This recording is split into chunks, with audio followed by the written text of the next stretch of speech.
Okay, welcome back everybody. Roy Tabora here, and Wood producing behind the cameras. Aloha. And we are at my studio on the North Shore, and we are working on this 30 by 40 moonlight piece that when it's done, it's going to the Bill Mack Gallery in Las Vegas at the Forum at Caesar's Palace. So we're really eager to get it going, but we're doing this painting from the very beginning, from when it was first sketched out in pencil and did a wash and did the underpainting. And so you can check out all our videos that we shot from a few days ago. It's on YouTube, right, Ann? Yep, Tabora Gallery Waikiki. Tabora Gallery Waikiki, and they're all there. And we're on Tabora Gallery on Facebook. So you can follow us live there. Let's see, what else do we want to say about this? Well, today you've been working on the clouds. Yeah. It's a cloud day. It's cloudy. It's a cloudy day. Cloudy day.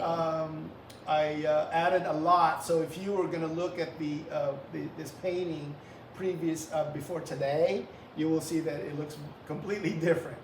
Okay. And we're not done. We're not done. What I was trying to do was trying to get this ring that was around the moon of its glow that had to be done that way in order to do that glow correctly. But now, after it's dried, I am putting in clouds that weren't in there previously and enhancing the ones that were there so that it doesn't look so flat as it did initially, okay? So we will continue to do that. All right. The mix is the same. It's white and indigo. I added a little phthalo blue in there. But those are basically the three colors that I've been using in different proportions. Mm-hmm. Before we broke for a little pause there, a little break, I was favoring more white in the mix. And that's why, that's how I was able to get the light colored clouds on here, okay? So we're not gonna change that part of it. We're still gonna do that, and I'm using some liquid in it, right?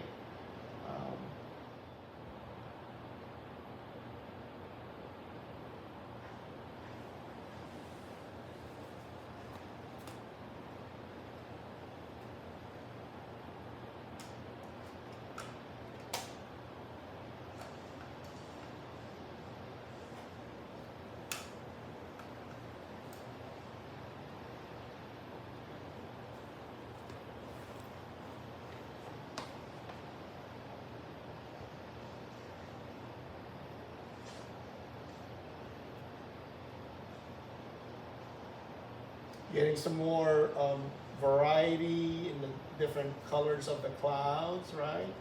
And that keeps it from being really flat looking.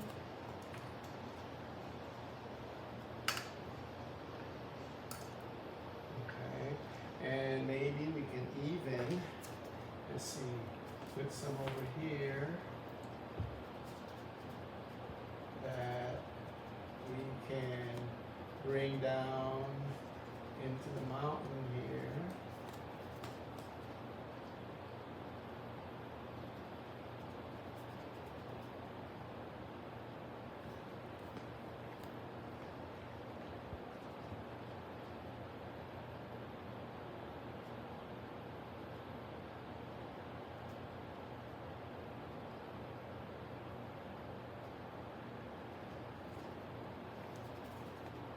Like so. There you go. And if we didn't do that, would that have been okay? Yes, it would have been fine. But, you know, if you want to, you express your individuality, your vision, all good, right? You're not going to make or break anything from one painting, right? This is one of many that you're going to do. Try to, flex your muscles if you can, and if you make a mistake, make the adjustment, fix it, and move on.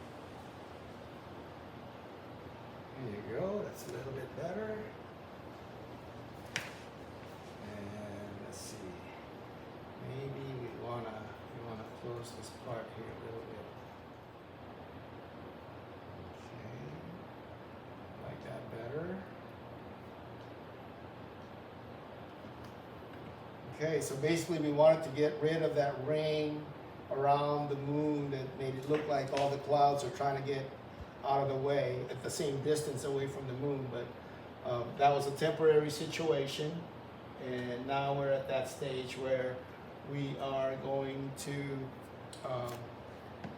make the clouds look a little bit more random. Now, earlier, right before we went on camera, you were about, what would you say, 12 feet away?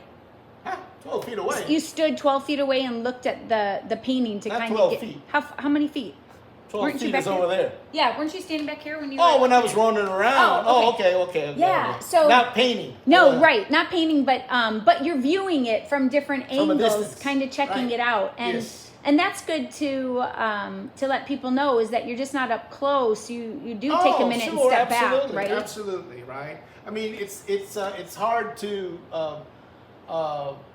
gauge everything from that distance and then come back to the easel and then work again. So taking a break and stepping back that far, that's a good thing, right? I don't do it all the time because I can just squint from where I am and basically have a similar effect, right? That a distant viewing would yield me. So that's why I do it then. But yeah, if you have the room to be able to do that, yeah, do that. Because in the end, most of the time, the painting will probably be viewed from that kind of a distance, yeah. So that's not a bad thing.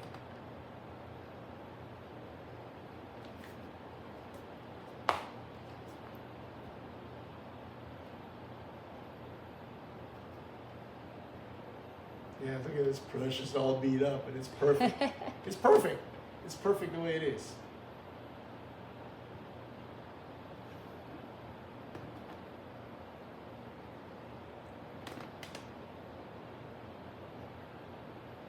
I probably won't be able to use it for any other purpose, but that's okay. It's going to be my cloud brush from now on. I like it. Yes. It's not going to go to waste.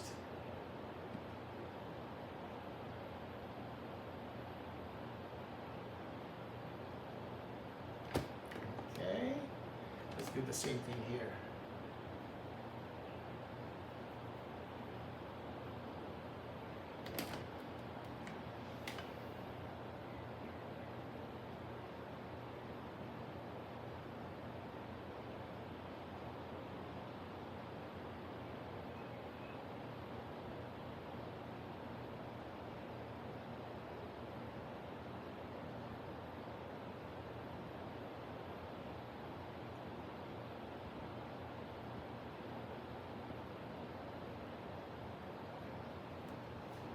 Like that.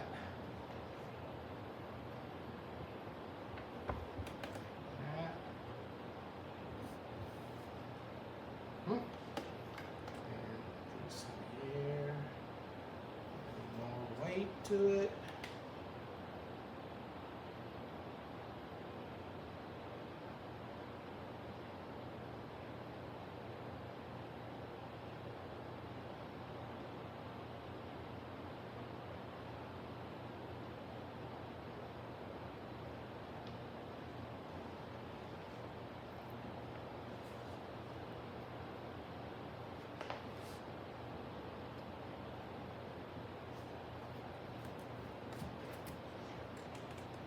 What you need? Oh. I'm going to turn on some Alexa. All right. Alexa, chill electronic.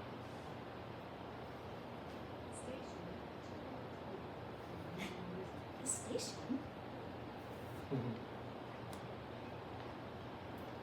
Okay. It's getting there, getting there, getting there.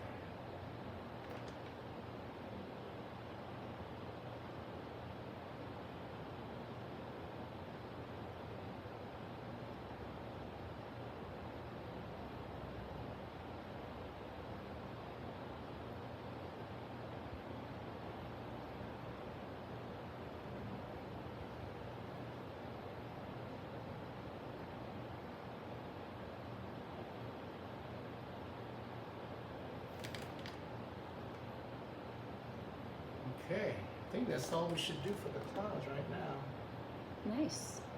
So that we'll do a little bit more here. So that we can work on it some more after parts of it is dried. So for those that came back, you're using that little bit brighter color, and you're kind of outlining the cloud area to give it that billowy feel. Well, we're not outlining it so much as we are treating the edges of it that is exposed to the moon more directly. Yeah. Mm-hmm. So the brightness of the moon is illuminating all the clouds that are right next to it or closest to it. Okay. Okay. And we're not done with that, right?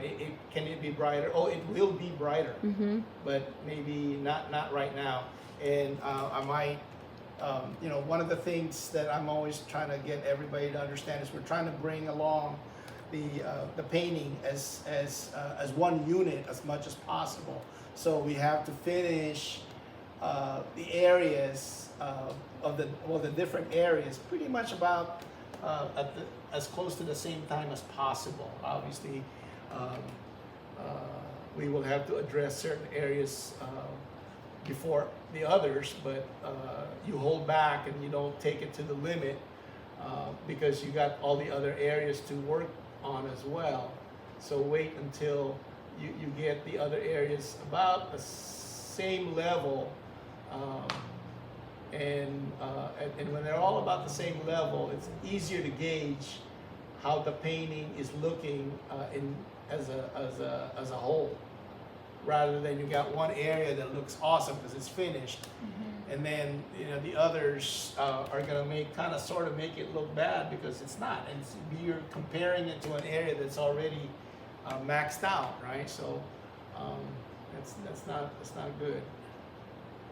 So I'm careful to make sure that they all come together right about the same time.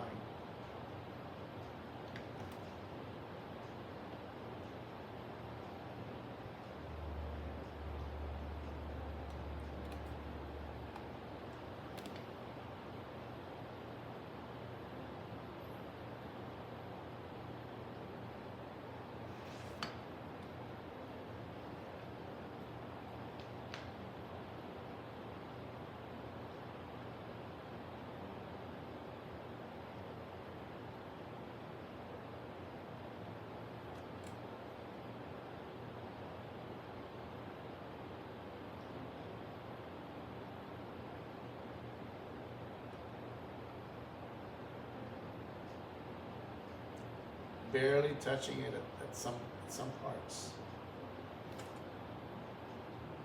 Okay, well let's get some more brighter areas on there.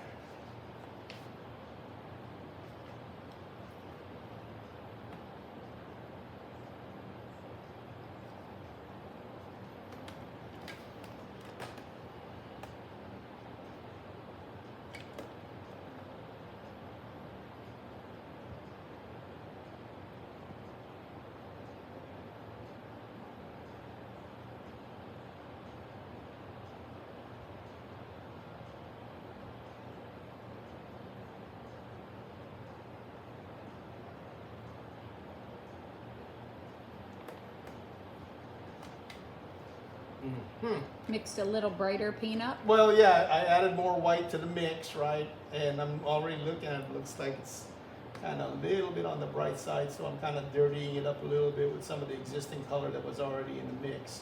So it's not so bright, knowing that I can always make it brighter later, right?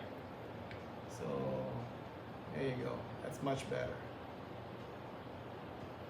Just be careful, you don't want it too bright, and then you're gonna have to back up and fix it because it's too bright. You can always go over it again and make it brighter, but don't go nuts on the first go around. Make the adjustment towards making it lighter rather than fixing it because you made it too bright. so. Just like the salts. Just like the salt, right? It's like, oh man, too salty. Not the cook, the dish. Okay.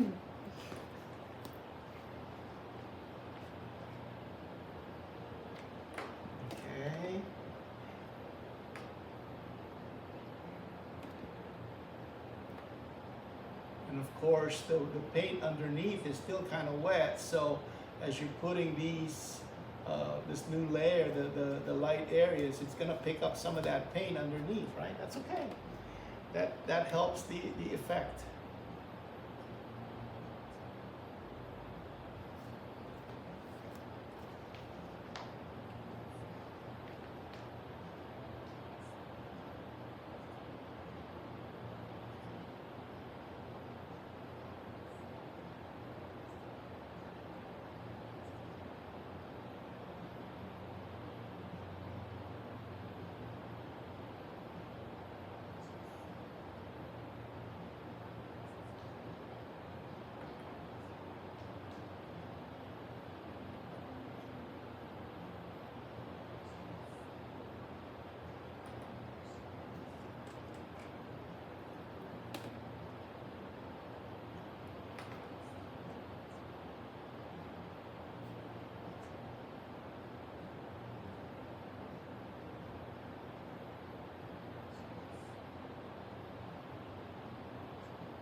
Okay, so it's a lot more of the same.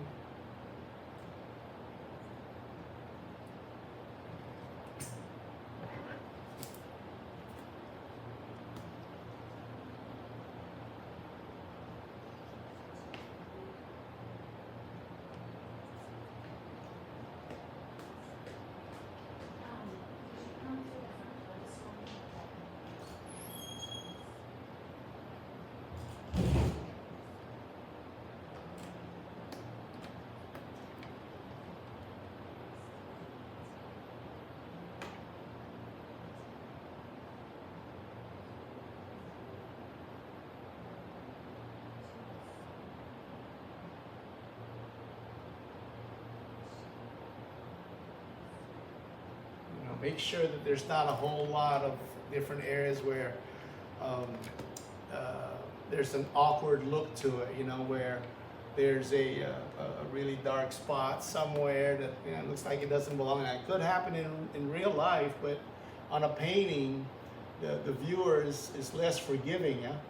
Even if you can prove that that's the way it was in nature, it's like, they will kind of automatically reject that. So you don't even want to get to that spot, right? So fix it on the painting.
It's much better.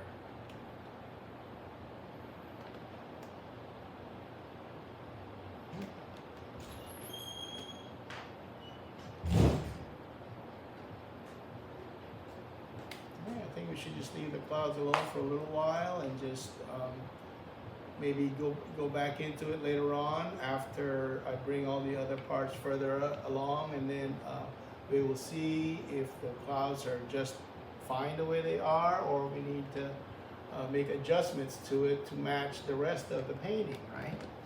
But in the meantime, that looks good. I like it. Okay. Now, what other section would you be working on today? Well, or you know is that what? really enough? Well, we could, but we got a little bit more time, yeah? Yeah. So maybe I will, I guess, put in some stars. Oh, Just that'd be maybe- nice. Yeah, technically, you ought to not be able to appreciate a whole lot of stars because the moon is nice and bright, and it glares out a lot of the stars, right? And conversely, when there is no moon, then you can see all the stars, right?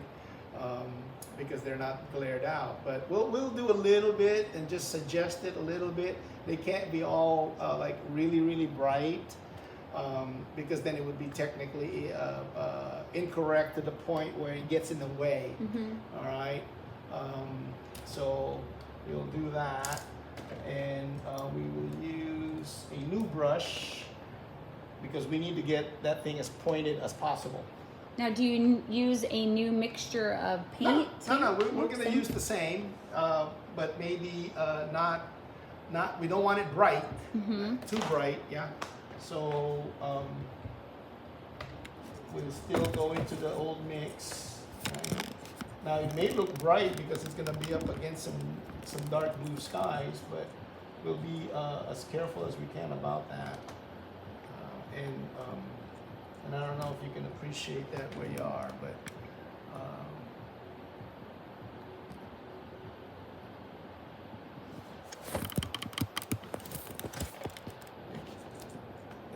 It's like hardly be there.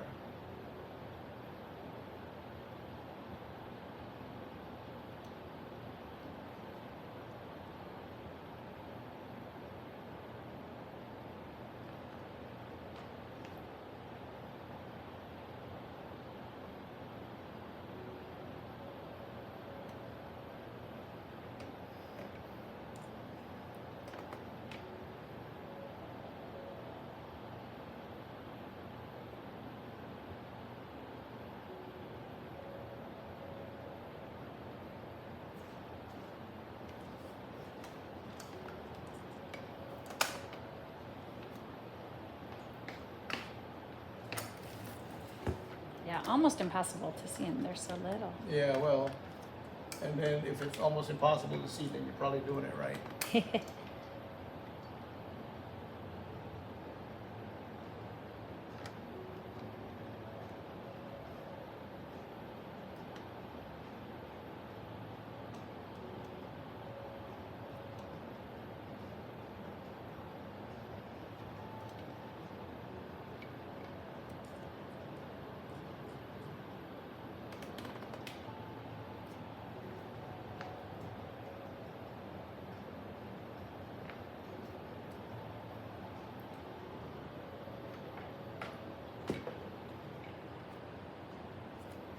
They should be almost very difficult to see. And if you make it more than that, that might go against you. Of course, as you venture away from the moon and the glare that it produces, then the stars should be more visible, yeah. But that moon is nice and bright, so it still shouldn't be that majorly bright, the stars. There they go. Thank you, Anna.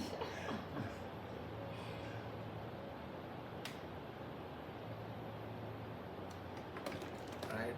Barely visible is the right way. Look at that.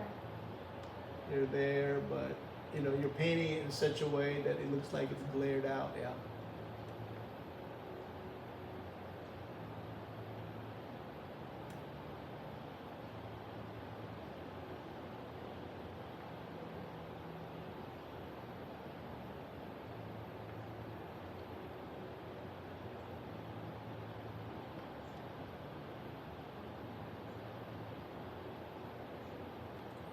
what happens if you got a little bit too much paint? I don't know. That's never happened to me. Okay, so like someone like me No. hit too hard with the brush and got a blob. I would remove it. But with like a Just wipe it off. just wipe it off. Yeah. Yeah. When you realize you did it too thick. If you do something that you didn't mean, you get rid of. Fix it. Fix it right away.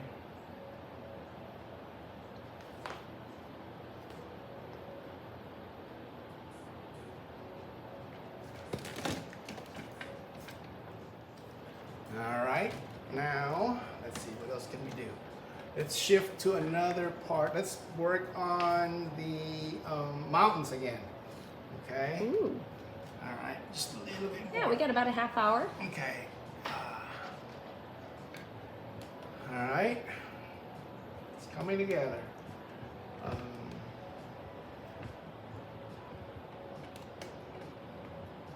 So you last worked on the mountains yesterday? No, 2 days Yes, ago? no, yesterday. Yeah. Yesterday. But what we'll do is we'll brighten up some of the areas again that's getting hit by the moonlight. Make it a little bit more dramatic.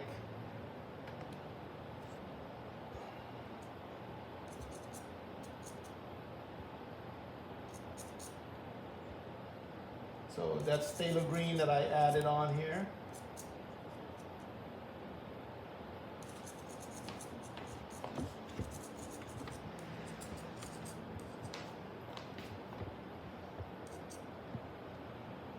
Phthalo green and white, yeah.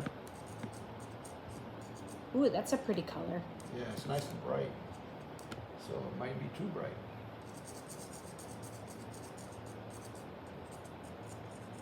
Or too light. Yeah, that looks really bright.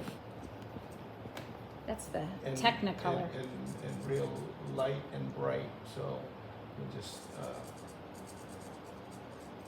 make it a little bit less whitish and see how that looks.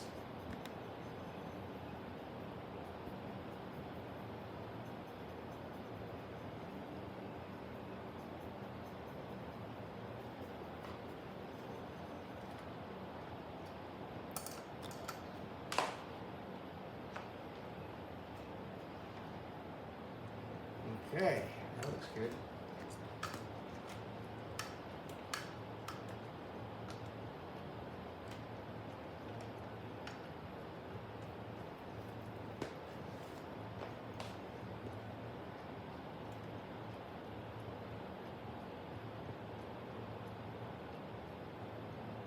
Oh yeah, you can really see that. That's Yeah, nice. so when you get to this point, it's really fun because the most everything is already set up, and then you're just making little tweaks and adjustments here and there to further enhance the look of what you've set up. So then it becomes really fun because you can appreciate how close to completion you are.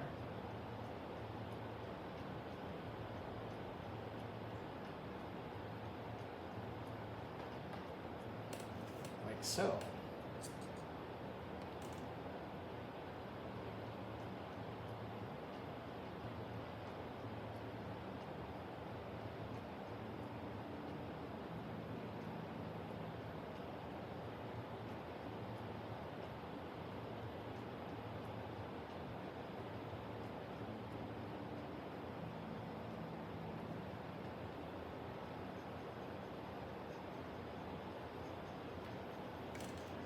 There you go, getting brighter.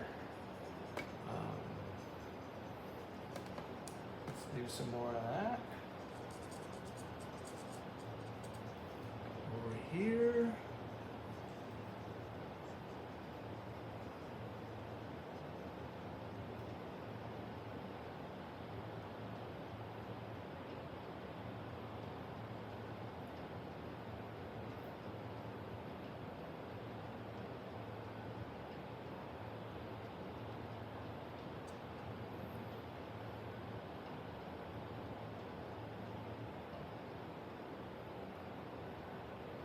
Again, I'm not going over the dark areas. I'm going over the lighter areas that were put in there the other day and yesterday for the areas that are getting hit by the moonlight. But today I'm going over those areas and making them a little bit more reflective and brighter. And you gotta be careful not to do too much of that. All right, I would recommend get a few strokes in and then just back up a little bit and see, you know, the effect on that.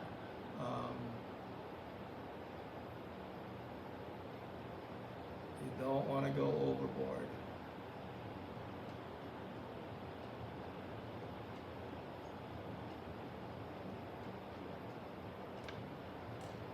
There you go.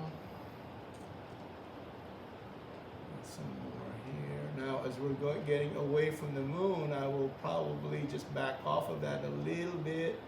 I don't know exactly where I'm going to back off just yet. I will judge it as I'm going along, and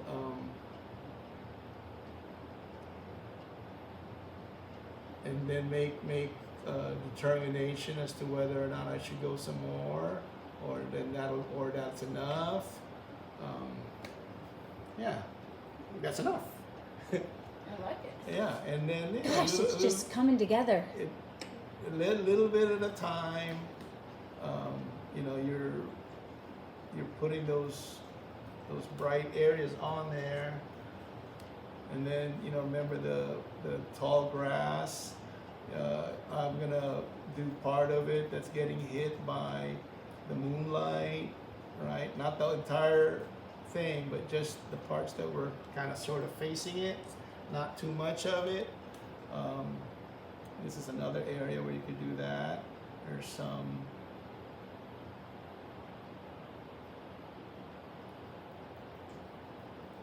random is good.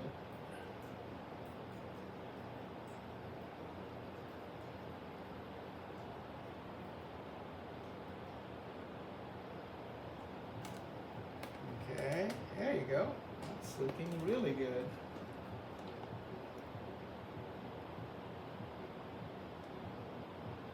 So, you know, you can see where when we left off, you know, it didn't look like this, right? But now, when this thing is all set up, it's much easier to make adjustments in the areas where you started, because you can appreciate the complete look better, right?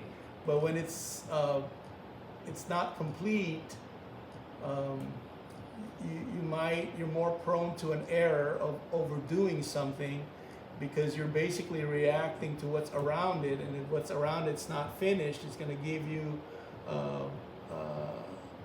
feedback that's inaccurate as far as whether or not what you're doing is really adding on something positive to your painting or not, because by virtue of the fact that you're comparing it to something that's not further along or done, right?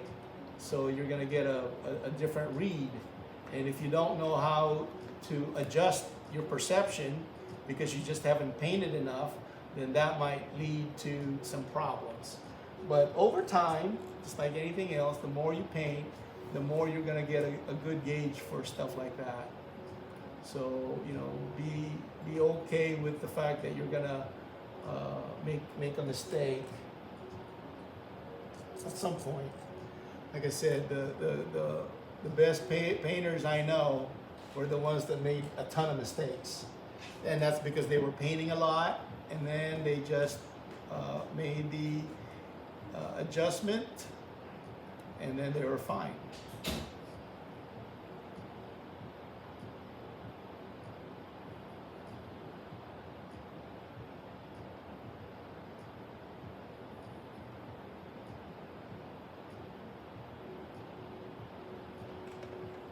So, okay, that's looking good.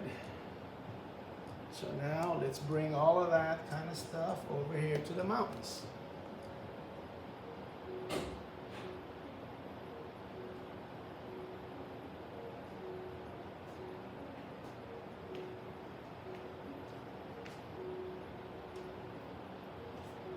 Same color.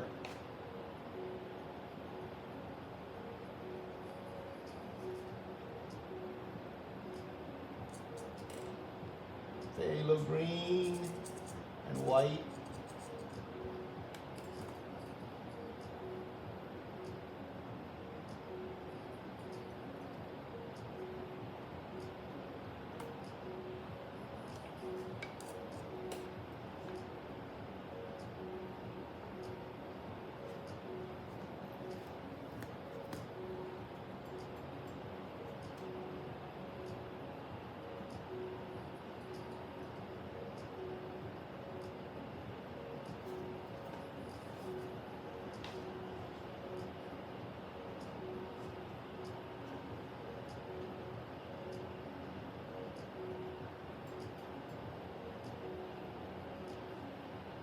Okay.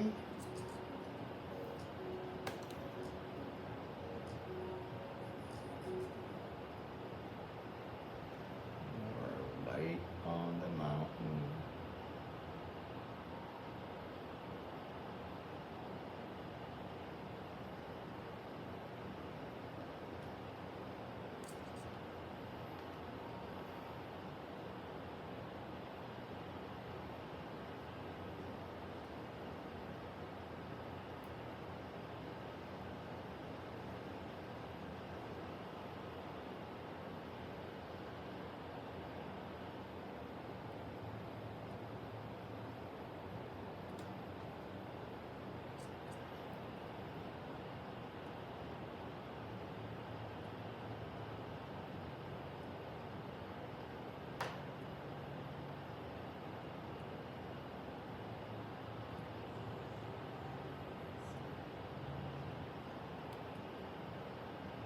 Okay, and then let's work on this guy right up here.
Like so.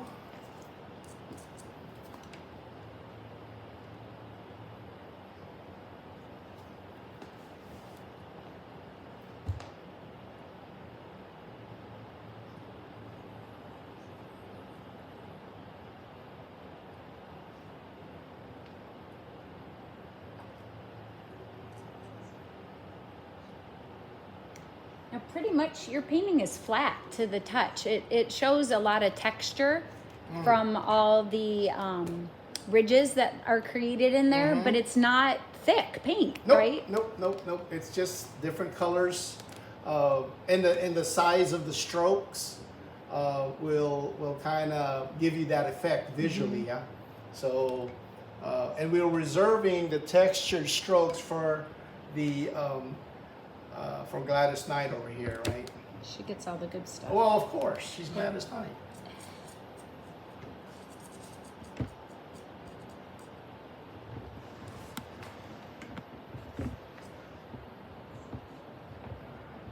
Adding a little bit of cobalt turquoise to the mix.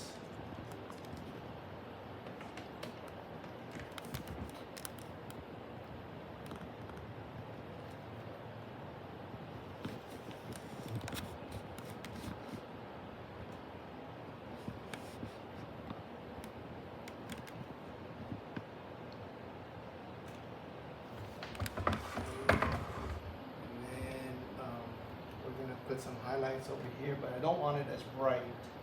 So let's kind of dirty it up a little bit. I added some of the gray mixture from the previous mix that we had with the indigo. So now this whole thing is a little darker, right? But it's still on the light side, right? So let's see the effect of that, okay? And maybe it may need some more phthalo green.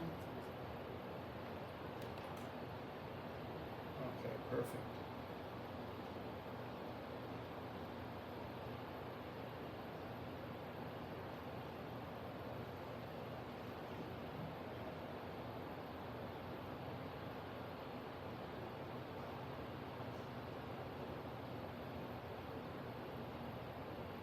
That's just perfect. Getting definition, but it's not as bright as these guys here, right? So that's how you want that to be. Hey, Julia wants to know what your favorite painting is that you've ever done, or your most favorite painting. Just your most favorite painting. She was asking. Oh, I have a lot. Some of my favorite paintings. Who is it? Julia, you said? Yeah. Okay, Julia. Thanks for your question. Everybody judges differently as to how they arrive at their favorite ones, right? Mine is not always the way most everybody will judge.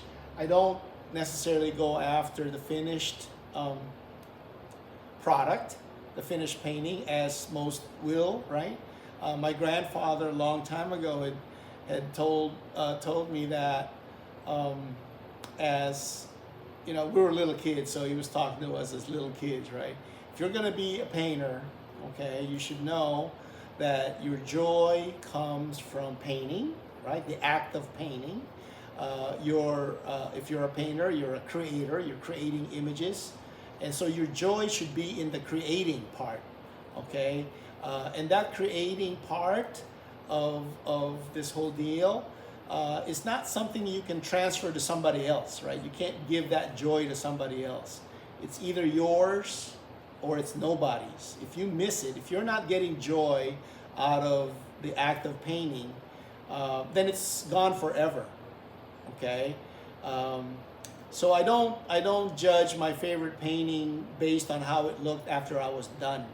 I base it on how the work progressed all along, right? It doesn't mean that it was easy. It could be challenging, but it was a challenge that made me up my game, all right? So that will make that painting a little bit more endearing to me. And not I'm not trying to avoid answering your question. It's just that I don't judge it from the finished look. Some of my favorite paintings actually didn't look all that great in the end, but it elevated me, right? So I like that painting because it elevated my skill level, and that's the reason why I like it. Not because of the way it turned out. Sometimes it didn't, you know, most of the times when you're involved in doing that, sometimes the painting will not turn out, okay? But it doesn't mean it disqualifies itself from being a favorite, okay? It's an excellent question, by the way. I just want to point that out. But that's the honest answer.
boy, just one little color changes the whole thing. That is where, you know, your patience comes in really handy.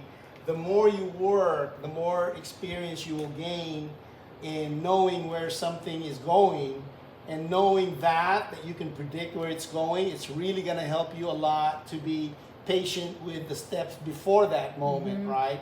Knowing that, you know what, don't hurry it. You're setting it up for a nice alley-oop in the end, right? So just get that part correct, and the rest of it will come together as it always has, right?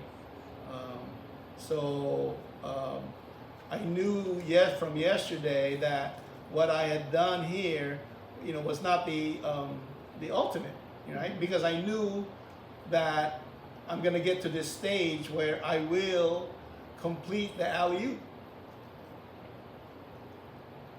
So it encourages me to be patient, right?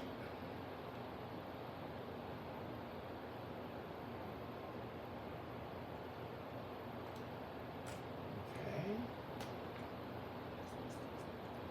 And then we should get a little bit of an outline here.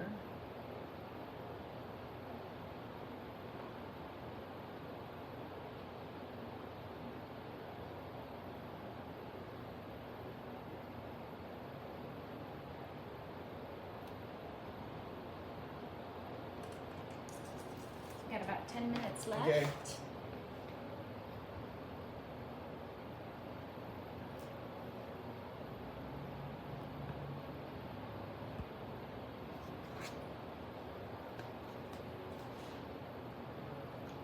Yeah, so that's about right. We'll just leave this mount alone. And if I detail this a lot more, I mean, it can still stand to have some, but I'll opt to leave it alone for now, and we'll see if we have to make an adjustment later. But with all of the detailing that's here, it brings the attention to this area, which is good, right? That's a good thing.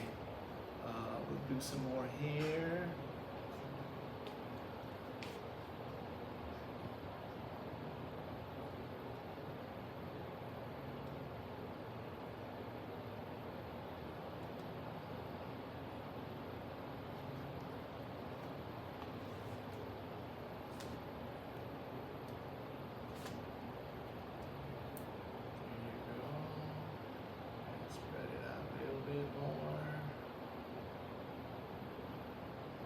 Do it too much.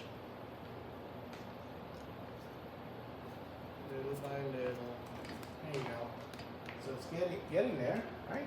It's coming together. More and more.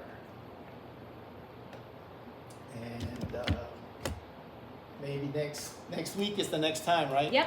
We'll All be right. back on Monday. Yeah, and then I'll work on the surf and maybe get it to where it's near completion or actually completed, and then it'll give everything here a chance to dry, and by doing that, then I can add more details to it.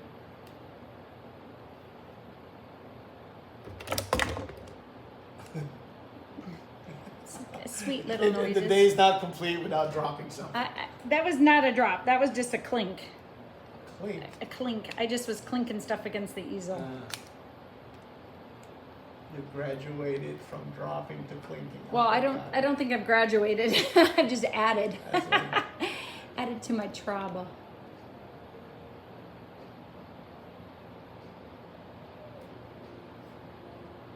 But I am gonna go into a handheld so that we can get in there. Let's see. Yeah, you got to be careful. Make sure that you're not putting your highlights just on the outer parts of it, right? Because basically, it has volume, right? And so parts of it will get, not just the outer edge. And when you do just the outer edge, it looks weird, number one, because your brain is doing battle with you, saying, hey, that's not the way that looks. And your brain is correct. right? So you gotta kind of spread it out a little bit, and to convince people that there's volume in there. And then there's some errant light here and there. Here, I'm not doing the shadows, right? Like that.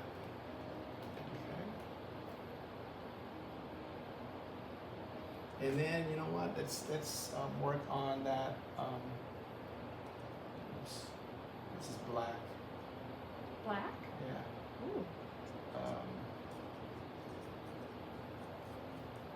So it kind of grays it out a little bit. But basically, I'm just taking that and continuing this light that's on here and spreading it towards the rocky part of it. So it's like a gray.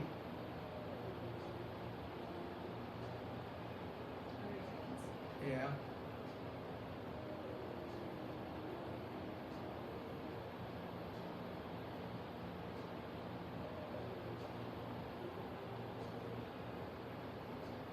Like so.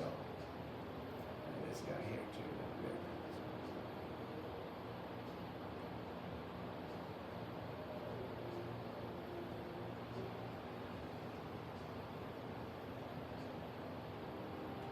So, right here.